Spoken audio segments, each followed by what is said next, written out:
예수 그리스도를 믿는 여러분과 저는 천국의 시민입니다. 그러나 매일 살아가야 할 삶의 터전은 이 땅입니다.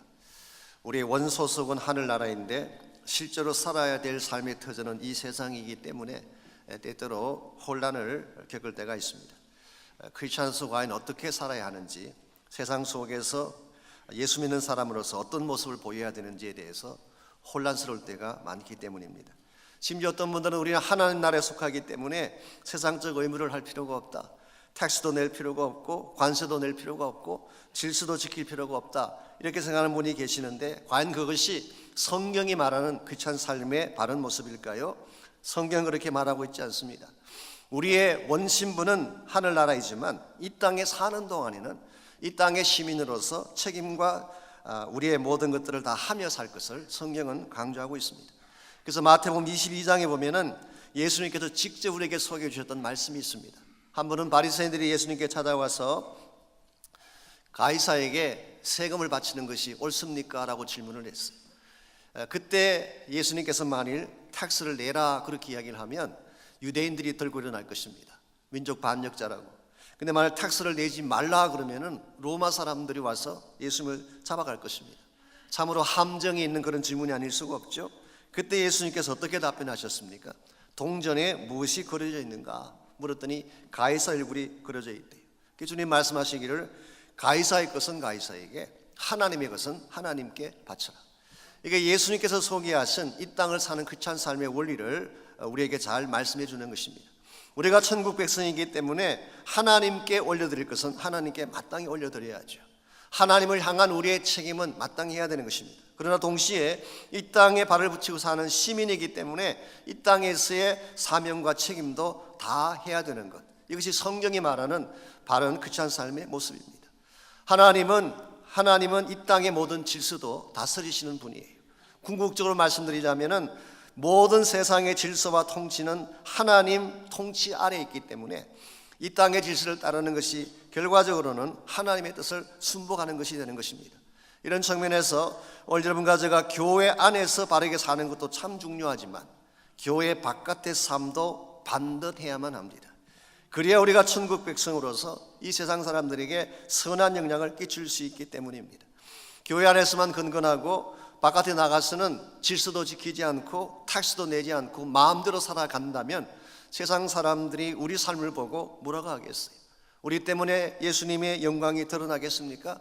드러나지 않을 것입니다. 오늘 여러분과 제가 비록 이 땅에 사는 사람들이지만 이 땅에 사는 동안에는 이 세상 사람들에게 본이 되고 귀감이 되어야지 우리의 주인 되신 그리스도에게 영광이 되는 것입니다. 그럼에도 불구하고 오늘 많은 그리스도인들이 이 사회의 민폐가 되고 비난의 대상이 되는 경우를 볼 수가 있습니다. 이것은 예수 믿는 사람답다기보다는 예수 믿는 그리스도인의 이름에 부끄러움을 가져오는 그런 케이스가 되는 것입니다. 이런 측면에서 오늘 아침 우리 모두가 물어야 될 중요한 질문이 여기 있습니다. 우리는 비록 이 땅에 발을 붙이고 살아가는 사람들이지만 어떻게 하면 천국 백성답게 이 세상 속에 들어가서 세상을 변화시키고 세상을 아름답게 만드는 존재로 살아갈 수가 있을까요? 오늘 같이 봉독한 본문에 보시면은 이 세상 통치 속에서 어떻게 크리스찬 삶을 살아가야 될지에 대한 사도 바울의 교훈이 오늘 본문에 소개가 되어 있습니다. 1절 말씀 보시면은 각 사람은 위에 있는 권세들에게 복종하라 그랬어요. 여기서 각 사람이라고 하는 것은 문자 그대로 모든 사람을 말합니다. 영어 성경 each and everyone, 한 명도 빠짐없이 그런 뜻이에요. 크리스찬이라면은 누구에게나 해당되는 말씀이다, 그런 뜻입니다. 각 사람은 위에 있는 권세들에게 복종하라 그랬어요. 여기서 위에 있는 권세라고 번역한 이것은 사실은 통치자들을 의미합니다. 많은 영어 성경이 governing authorities, 이 NIV가 그렇게 번역을 했습니다. 통치하는 권세, 통치하는 사람들. 과거에는 고대 사회에서는 군주를 지칭할 수도 있고 왕이나 총독을 지칭할 것입니다. 오늘 이 시대에는 대통령이나 수상이나 정권을 가진 사람을 의미할 수가 있겠죠. 자, 이와 같이 통치적 권세를 가진 통치자들이 하는 일이 뭘까요? 3절 보시면은 다스리는 일이라고 했습니다. 그래서 그들을 다스리는 자들이라고 표현을 했죠. 이 사람들이 하는 일은 사회를 다스리는 것입니다. 질서를 잡고 백성들을 보호하고 범죄한 자들은 처벌을 해서 그 나라나 그 사회가 안정되도록 만드는 일, 이것이 이 사람들이 하는 일이었어요. 그래서 바울은 이와 같은 통치자들에 대해서, 이와 같은 세상 권세에 대해서 순복하고 복종을 해야 된다. 왜냐하면 그래야 너희들의 삶이 평안할 수가 있고, 그래야 너희들이 속한 그 사회에 일원으로서 바르게 살 수 있기 때문이다. 그렇게 말씀하고 있습니다. 그런데 5절 말씀 보시면은 사도 바울은 단순히 우리가 크리스찬으로서 세상 질서에 복종할 것만 강조하고 있지는 않습니다. 5절 말씀 볼까요? 그러므로 복종하지 아니할 수 없으니 진노 때문에 할 것이 아니라 양심을 따라 할 것이라고 했어요. 진노 때문에 이 말은 벌받지 않으려고 그런 뜻이에요. 우리가 사회 질서를 어기게 되면 형벌을 받지 않습니까? 때에 따라서는 감옥도 가고 처형당하지 않습니까? 그 케이스를 말하는 거예요. 그래서 영어에서는 not because of possible punishment 혹은 not to avoid punishment, 너희들이 벌받지 않고 형벌받지 않으려고 복종하는 것, 그것만으로 안 된다. 참으로 너희들이 복종을 해야 된다면 양심을 따라 해야 된다. 즉 양심의 소리를 듣고 하나님 앞에 부끄럽지 않은 복종해야 된다, 그런 뜻이에요. 여러분들, 우리가 이 세상의 질서를 지켜나갈 때에 법적인 의무감에서 지키는 경우가 있어요. 그냥 눈가림으로 적당하게 이 질서들을 지키는 경우가 있죠. 그렇게 하는 것만으로는 크리스찬 삶이 충분하지 않다는 뜻입니다. 하나님께서 요구하시는 더 높은 차원의 선을 행할 때에 우리 삶을 통해서 세상이 변하고 세상에 감동이 주어지는 것입니다. 여러분들, 법대로 사는 것이 쉬울까요? 양심을 따라 사는 것이 쉬울까요? 사실은 법대로 사는 것이 훨씬 더 쉬워요. 법대로 산다는 말은 법 조항만 건드리지 아니하면 아무 문제가 없어요. 내 양심 속에 무엇을 가지고 있든지 법 조항만 건드리지 아니하면 감옥 가지 않아요. 형사 처벌을 받지 않는 것입니다. 그런데 양심을 따라 산다고 하는 것은 내 마음의 동기를 점검하는 것이기 때문에, 내 마음의 법을 따라서 하나님 앞에서 행하는 것이기 때문에 훨씬 더 어렵고 힘든 것입니다. 예를 들어서 남의 빵을 빼앗지 않는 것 참 귀한 것이죠. 남의 빵을 빼앗지 않는 것 참 귀한 것입니다. 그런데 오늘 성경이 요구하는 하나님이 기뻐하시는 선이라고 하는 것은 나의 빵을 배고픈 자에게 주는 것을 말하는 것입니다. 단순히 빼앗지 않는 것으로 끝내지 말고 한 걸음 더 나아가서 내가 가진 것을 가난한 자에게 나누어 주는 삶, 이거는 본문이 말하는 양심을 따라 살라고 하는 뜻입니다. 오늘 목사실에 잠깐 소개해드린 것처럼 그 존 워나메이커에 대한 케이스를 소개해드렸는데, 땅이 질퍽질퍽할 때에 질퍽질퍽한 땅을 피해가는 것으로 끝내서는 안 된다는 거예요. 그 땅에 벽돌을 까는 자가 되라, 그런 뜻이에요. 오늘 분과 제가 무엇을 할 때에 법을 따라서 요구하기 때문에 거기까지만 하는 경우에는 소극적인 크리스찬이 될 수밖에 없고, 그러한 삶을 통해서 감동을 줄 수는 없어요. 우리 크리스찬 삶은 어때야 되겠어요? 감동을 줘야 되지 않겠습니까? 우리 삶을 보고 세상 사람들이 감동을 받고 이게 참 성도들의 삶이구나, 그런 마음을 가져야 되지 않겠습니까? 이와 같이 우리가 요구되어지는 것보다, 우리가 의무적으로 해야 되는 것보다 한 걸음 더 나아가서 우리 양심을 따라 하나님 보시기에 합당한 삶을 살아갈 때에 여러분 때문에 이 세상이 변화되어지고 이 세상에 하나님 나라가 이루어지는 것입니다. 하나님이 여러분과 저를 이 땅에 남겨두신 것은 이 땅 가운데서 하나님 나라를 세우라고 남겨두셨어요. 민폐나 끼치고 그침돌이 되라고 남겨두신 게 아니에요. 내가 어디에서 무엇을 하든지 천국 시민답게 삶으로써 하나님 나라의 꽃을 피우고 복음의 꽃을 피우고 하나님 영광을 선포함으로 내가 있는 그곳이 천국이 되게 하는 것, 그래서 이것을 킹덤 빌더라고 이야기합니다. 크리스찬 삶의 본질은 킹덤 빌더예요. 세상 속에 살고 있지만 세상 안에서 하나님 나라를 세워가는 인생, 이것이 오늘 사도 바울이 여러분과 저에게 권면하는 크리스찬 삶의 모습이고, 우리 모두가 반드시 실천해야 될 중요한 삶의 모습이라고 생각합니다. 어떻게 하면 우리가 세상 속에 살아가면서도 천국 백성답게 내가 있는 곳을 천국으로 만들며 살 수가 있을까요? 오늘 본문에 보시게 되면은 우리가 이 땅에 살아가지만 천국 백성답게 살아가는데 꼭 필요한 세 가지 비결이 오늘 본문에 소개가 되어 있습니다. 첫 번째로, 우리가 하나님 나라 세우는 대로 살아가기를 원한다면 하나님의 통치를 인정해야 됩니다. 이 하나님의 통치가 일어나야지 천국 백성답게 사는 것입니다. 이 통치라는 말은 God's reign, 하나님의 다스림, 그렇게 설명할 수가 있겠습니다. 1절 말씀을 다시 한번 보십시오. 각 사람은 위에 있는 권세들에게 복종하라. 그러고 나서 권세는 어디서부터 온다고 했어요? 권세는 하나님으로부터 온다고 했어요. 이 통치자들이 가진 권세는 그가 가진 카리스마에서 오는 것이 아닙니다. 그가 가지고 있는 능력이나 힘에서 오는 게 아니에요. 그가 손에 들고 있는 총이나 칼에서 오는 것이 아니라 모든 권세는 하나님으로부터 온다. 그러므로 이 세상에 세워진 모든 통치자들은 근본적으로 하나님이 세우시고 다스리는 자들이라 그런 뜻이에요. 그래서 4절 말씀에서는 이들을 하나님의 사역자라고 불렀어. 이 사역자라는 표현은 목회자라는 뜻이 아니라 디아코노스, 이것은 디큰이라는 말과 같은 용어예요. 이것은 섬기는 자다, 종이다 그런 뜻이에요. 하나님께서 이 세상 질서를 이루어가고 이 세상에 있는 사람들을 보호하기 위해서 세워준 도구가 바로 통치자들인 것입니다. 그러므로 통치자들이 자기 마음대로 통치하게 되면 하나님께서 가만두시지 않아요. 이런 의미에서 오늘 본문을 가지고 독재자이건 불법 정권이건 무조건 순복해야 된다고 말하는 것은 사실은 오늘 본문을 어뷰즈한 것입니다. 잘못 이해한 거예요. 오늘 우리가 하나님이 통치라는 것을 알 때에 우리가 바른 결정을 할 수가 있는 것입니다. 세상의 통치자가 진짜 통치자가 아니라 하나님이 내 인생의 통치자다. 하나님이 온 땅을 다스리는 진짜 통치자다. 이 사실을 알 때에 우리가 천국 백성답게 바르게 살 수가 있어요. 여러분, 하나님은 가시적인 세계만 다스리는 분이 아니라 보이지 않는 영적 세계도 다스리는 분이에요. 하나님이 현세적 세계만 통치하는 분이 아니라 내세적 세계까지도 다스리는 분. 이 하나님은 내 삶의 중심이 오셔서 나의 삶까지도 다스리는 나의 진정한 주인이 하나님이신 것입니다.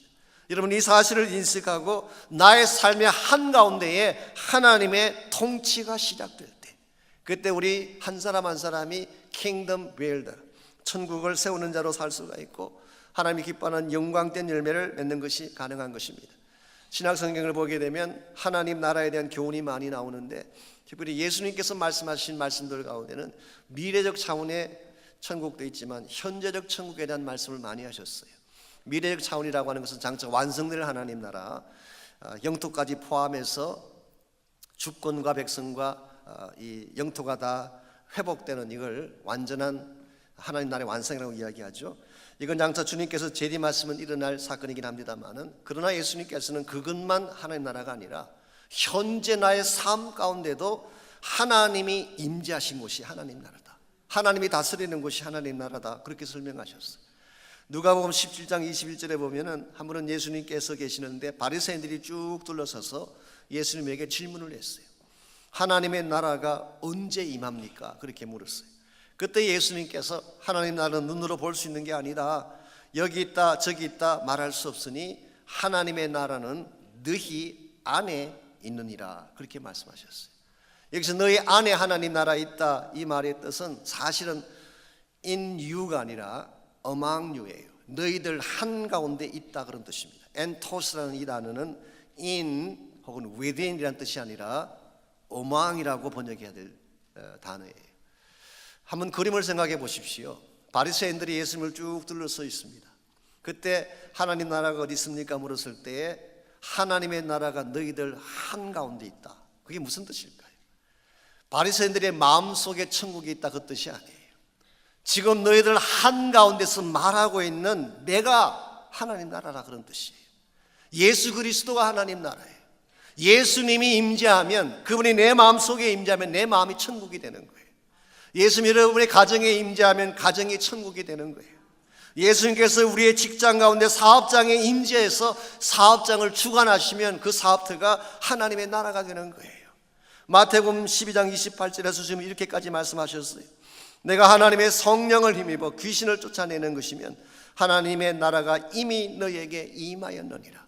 성령의 임재가 있는 곳, 성령의 권세가 있는 그곳이 하나님 나라라 그런 뜻이에요. 오늘 우리의 삶 가운데 문제가 많다고 이야기하지만, 나의 마음속에 수많은 이슈들이 있다고 생각하지만 내 마음에 하나님이 통치하시는 순간 악한 영들은 떠나가는 것입니다. 문제는 떠나가는 것입니다. 하나님의 나라가 나를 통해서 회복되어지기 때문에, 이런 측면에서 오늘 우리가 내 마음속에 나를 통치하는 것이 무엇인지를 확인해야 돼요. 오늘 여러분 마음 중심에 여러분을 통치하는 것이 무엇인가요? 혹시 물질입니까? 물질 따라 사는 분들 계시나요? 탐욕인가요? 정욕인가요? 성공주의나 쾌락주의인가요? 때에 따라서는 어떤 사람이 내 마음을 사로잡는 통치자일 수가 있어요. 꼭 와이프를 말하는 게 아닙니다. 오늘 와이프가 주로 많이 통치하긴 하지만 꼭 부인을 말하는 게 아니라 내가 진짜 소중하게 여기는, 하나님보다 더 소중하게 여기는 아들이나 딸이 나의 통치자가 되는 경우도 많이 있어요. 지금 내 마음의 중심을 붙잡고 있는 것이 누구이든지 무엇이든지 이 모든 것들을 다 내려놓고 주님이 통치자가 되게 할 때, 그때 여러분 삶 속에 변화가 일어나고 여러분이 가는 곳곳마다 킹덤 빌더, 하나님 나라를 세우는 자로 쓰임받게 됩니다. 두 번째로 하나님 나라를 세운 자로 살려면 질서에 대한 순복을 해야 됩니다. 질서에 대한 순복. 3절 말씀 보시면은 이 다스리는 자들이 해야 되는 일이 사회 질서를 세우기 위한 것인 것을 알 수가 있어요. 즉 악한 일을 행한 자들은 징벌하고 선한 일을 행한 자들은 칭찬하는, 천하게 사는 자들은 보상하고 악을 행하면은 벌을 주는, 이것이 다스리는 자들이 행하는 질서를 잡는 방법이에요. 그래서 오늘 3절에서 선을 행하라 그렇게 말씀했는데, 이 선을 행하라는 이 뜻은 여러분이 보통 말하는 그 선이 아닙니다. 이것은 주어진 규범을 지키는 것을 말해요.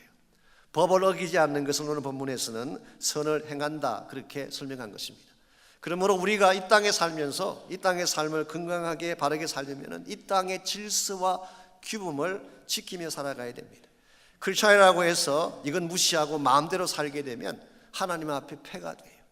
우리가 사는 이 땅에는 하나님 만드신 원리가 있어요. 법칙들이 있는 것입니다.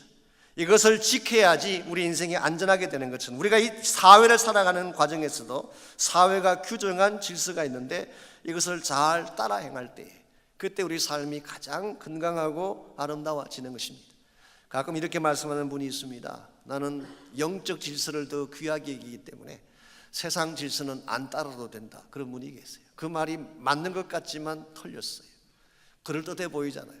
나 하나님 믿는 사람이니까 하나님의 법을 지켜야지 세상 법 지킬 필요가 뭐가 있냐 그러는데, 참 그럴듯해 보이지만 맞지 않는 말입니다. 왜 그럴까요? 여러분, 하나님의 법이 세상 법보다 더 높다면 말이죠, 세상 법도 지켜야지 하나님 법도 지키는 것입니다. 이 세상의 리퀘어먼트도 제대로 못 지키면서 하나님 법을 운운하는 것 자체가 앞뒤가 안 맞잖아요. 이건 잘못된 것입니다. 오늘 정말 여러분과 제가 이 땅을 살아가면서 세상 사람들이 지키는 수준도 못 지킨다면 우리는 천국 백성답다고 절대 말할 수가 없습니다. 그러므로 우리는 질서를 지키되 세상이 요구하는 차원을 넘어서서 하나님 보시기에 부끄럽지 않도록 그렇게 질서를 지켜야지 여러분도 바르게 살 수 있고 하나님께도 영광이 되는 것입니다. 사도행전 16장에 보시게 되면 사도 바울이 빌립보 감옥에 갇힌 사건이 나와 있습니다. 잘 아는 사건이죠. 사실은 복음 전한 그 한 가지 이유 때문에, 뭐 죄를 지은 것도 아니고 어떤 형사법을 위반한 것도 아닌데 복음 전하다가 체포를 당했습니다. 그러고는 시큰 두들겨 맞고 감옥에 갇히게 됐어요. 사실 그 대목에서 간수나 이 바울을 체포해서 가둔 그 사람이 실수한 것입니다. 왜냐하면은 로마 시민권자는 재판 없이 채찍하면 안 돼요. 그 법을 어기는 것입니다. 최소한 신분을 확인해 보고 나서, 그리고 나서 채찍을 하든지 감옥에 넣으셔야 되는데 로마 시민권자임에도 불구하고 모른 채 채찍하고 감옥에 넣었어요. 그러니까 바울의 입장에서 할 말이 많죠. 할 말이 많고 클레임할 게 많죠. 그래도 불구하고 바울은 일체 그에 대한 컴플레인하지 않고 감옥에 들어가서 찬양을 했어요. 하나님 앞에 감사하는 찬양을 했어요. 그랬더니 옥문이 열렸어요. 옥문이 열렸습니다. 자, 죄수옥에 갇혀 있는데 옥문이 열리면 어떻게 하는 것이 보편적인 행동입니까? 나와야죠. 도망쳐야지. 그런데 바울은 옥문이 열렸는데 나가지 않았어요. 왜 안 나갔을까요? 만일 바울이 옥문이 열렸다고 나가게 되면 그 간수는 죽습니다. 그 간수는 온 가족이 다 처형을 당하는 것입니다. maybe 바울은 그것을 알았던 것 같아요. 그래서 옥문이 열렸지만 나가지 아니하고 그냥 그대로 스테이했어요. 이 사실을 알지 못한 간수가 자결을 하려고 했을 때에 그 사실을 말리고 결국 그에게 복음을 전하게 되고 온 가족이 예수 믿고 구원받고 나서 아마도 그 가족이 빌립보 교회에 큰 역할을 해서 부흥을 일으키는 주역이 됐을 것입니다. 도망갈 수 있지만, 나의 권리를 클레임할 수 있지만 이 모든 것들을 하지 아니하고 오히려 남아있었을 때 복음의 역사도 이루고 감동도 안겨주고 사람들도 변화시키는 역사가 일어난 것입니다. 얼점 가져가 이 세상을 살아갈 때에 그냥 세상의 질서를 법적으로만 지키는 정도가 아니라 하나님의 법도를 따라서 더 높은 차원의 선을 행할 수가 있다면 여러분의 삶은 반드시 하나님께 영광이 되고 여러분 때문에 이 사회가 한 단계 한 단계씩 하나님 나라로 변화될 것입니다. 마지막 세 번째로 우리에게 주어진 책임을 완수해야지, 그래야지 킹덤 빌드로 살아갈 수가 있습니다. 7절 말씀 보십시오. 모든 자에게 줄 것을 주되 조세를 받을 자에게 조세를 바치고 관세를 받을 자에게 관세를 바치고 두려워할 자를 두려워하며 존경할 자를 존경하라고 했습니다. 여기 모든 자에게 줄 것을 주라 그랬는데 사실 이 말의 원래 뜻은 너가 빚진 것을 다 갚아라 그런 뜻이에요. Pay all what you owe. 너가 빚진 것, 그들에게 빚진 것이 무엇이든지 너가 빚진 것은 다 갚아야 된다. 그리고 나서 사회 여러 각층의 진 빚에 대한, 우리가 갚아야 될, 빚을 갚아야 될 대상에 대한 것을 오늘 본문이 소개해주고 있습니다. 크게 세 개의 캐리고리로 나눌 수가 있는데 첫 번째가 국가에 대한 것입니다. 국가나 사회의 진 빚이 있어요. 이것을 갚는 것을 조세와 관세라고 했습니다. 이 조세와 관세는 비슷한데요, 조세는 텍스를 말합니다. 텍스. 요즘은 그런 세가 없지만 고대 사회에는 인두세라는 것이 있었어요. 사람 머리 숫자대로 세금을 과세하는. 그래서 아우구스티누스가 황제가 됐을 때에 그 호적 등본을 시킨 이유가 이것 때문이에요. 인구수를 조사를 해서 머리 숫자대로 세금을 과세하기 위해서. maybe 다윗이 인구조사를 했던 이유도 여기 있는지 모르겠어요. 이 인구조사는 보편적으로 텍스를 위해 하는 것입니다. 그래서 이것은 조세, 인두세, 우리 가정에 3명이 있으면 3명에 나가는 텍스를 내는 것입니다. 관세라고 하는 것은 revenue를 말합니다. 수입에 대한 세 혹은 소득세라고 할 수 있어요. 곡물을 수확했으면 수확량의 10%를 낸다든가 포도나 기름의 5%를 낸다든가 이것이 바로 관세인 것입니다. 자, 왜 사도 바울은 우리들에게 텍스도 내고 관세로 내라고 그렇게 말씀을 했을까요? 이걸 내야지 국가가 운영이 되는 것입니다. 그래야 사회가 돌아가는 것입니다. 국방도 할 수가 있고 치안도 유지할 수가 있고 학교를 세워서 교육도 할 수가 있고 우리가 다니는 길도 그래서 닦는 것입니다. 만일 여러분 길을 안 닦아 놓았다면 어떻게 다니시겠어요? 아스팔트 다닐 때마다 여러분 공짜로 다니시는 것 같지만 누군가가 낸 텍스를 가지고 만든 거예요. 학교 시설이니 우리가 누리는 모든 것이 다 텍스에서 나온 거예요. 자, 우리가 이와 같이 텍스, 누군가가 낸 텍스 때문에 그렇게 많은 혜택을 누리고 있으면서 나는 텍스를 안 내겠다, 그런다면 이게 정당한 것일까요? 오늘 본문은 그 사실을 말하고 있습니다. 우리가 하나님 나라의 시민이긴 하지만, 크리스찬이긴 하지만 이 땅에 사는 동안에는 이 지역을 위해 의무를 다해야 돼요. 텍스도 내고 우리가 해야 될 모든 혜택에 대한 갚는 것도 해야 되는 것입니다. 두 번째 케이스가 두려워할 자를 두려워하라. 이것은 사실 두려워한다고 번역을 했지만 실제 영어 번역은 respect. Respect to whom respect is due. 우리가 마땅히 존경을 표해야 될 자에게는 그게 합당한 존경을 표하라 그런 뜻이에요. 이것은 누구를 향한 표일까요? 누구에게 존경을 표해야 될까요? 이것은 일반적으로 가족이나 부모님들에 대한 우리의 빚을 말하는 것입니다. 우리 모두는 부모님들에게 빚을 졌어요. 혹시 여러분 가운데 부모님 도움 받지 않고 세상에 나온 분 계신가요? 부모님의 사랑과 헌신의 수고 없이 여기까지 온 사람 계시나요? 아무도 없어요.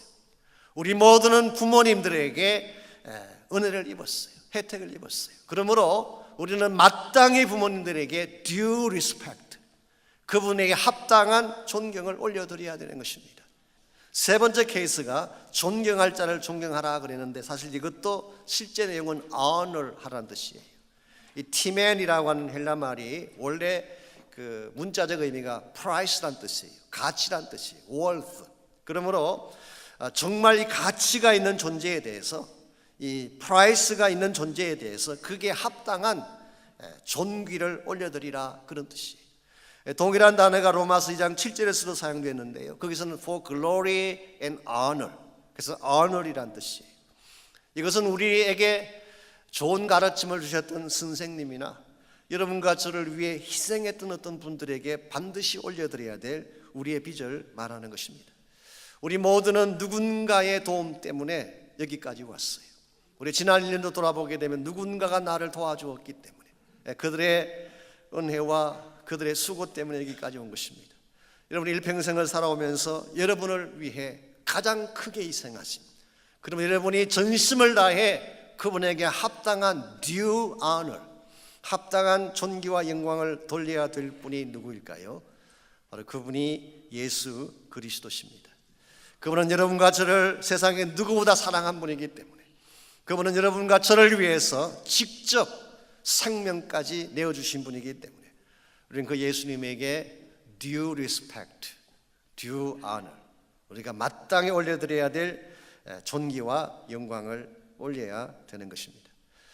우리가 구원받은 이후에, 내가 잘 살게 된 이후에 이 주님의 은혜를 잊어버리게 된다면 우리는 절대로 건강한 그리스도라고 말할 수가 없습니다. 이번 주간이 땡스기빙 주간이지 않습니까? 우리는 땡스기빙 주간이 왔을 때에 뭘 알아요? 우리는 많은 경우에 내가 받을 축복을 헤아리느라고 정신이 없지만 사실은 지금이야말로 내가 받은 은혜를 헤아려보고 하나님 앞에 합당한 예배를 드리고 합당한 헌물을 드려야 될 때라고 생각합니다. 정말 많은 은혜를 받았는데, 많은 사랑을 받았는데 우리는 나를 그렇게 사랑하신 하나님에게 due respect, due honor, 합당한 존귀와 합당한 영광을 드렸는지요. Thanksgiving이라는 단어는 우리 지미 팔런이라고 하는 우리 MBC의 투나잇 쇼의 진행자입니다. 그분의 표현에 하면은 Thanksgiving은 Thanks and Giving이래요. Thanksgiving은 감사할 뿐만 아니라 Thanks and Giving이에요. 주는 것입니다. 오늘 정말 우리가 받은 것이 너무나 많다면은 이 받은 은혜에 대해서 우리가 합당한 Giving, 합당한 것을 드릴 수 있을 때 여러분의 인생은 더 아름다워질 수가 있고 하나님 영광으로 살아갈 수가 있습니다. 우리가 살아가는 인생길은 쉽지 않습니다. 이민삶 자체가 하루하루가 힘겨운 삶 아니겠습니까? 내일 무슨 일이 벌어질지, 그 다음 순간 무엇이 일어날지 우리는 다 알지 못하는 것입니다. 그러나 우리를 사랑하신 그 예수님께서 우리 마음을 아시고 우리와 함께 가시겠다고 약속하십니다. 여러분께서 이 땅을 살아갈 때에 여러분 홀로 달려가지 마시고 예수님을 주인 삼으시고 그분의 통치하에 그분과 함께 달려가시기를 바랍니다. 무슨 문제가 있든지 그분에게 다 맡기시고 무슨 어려움이 있든지 그분에게 요청하시고 그분의 도우심과 은혜를 구하며 살아갈 때에 여러분은 비록 이 땅에 험악한 척박한 땅을 통과하지만 여러분은 천국 백성답게 빛난 인생으로 살아가게 될 줄 믿습니다.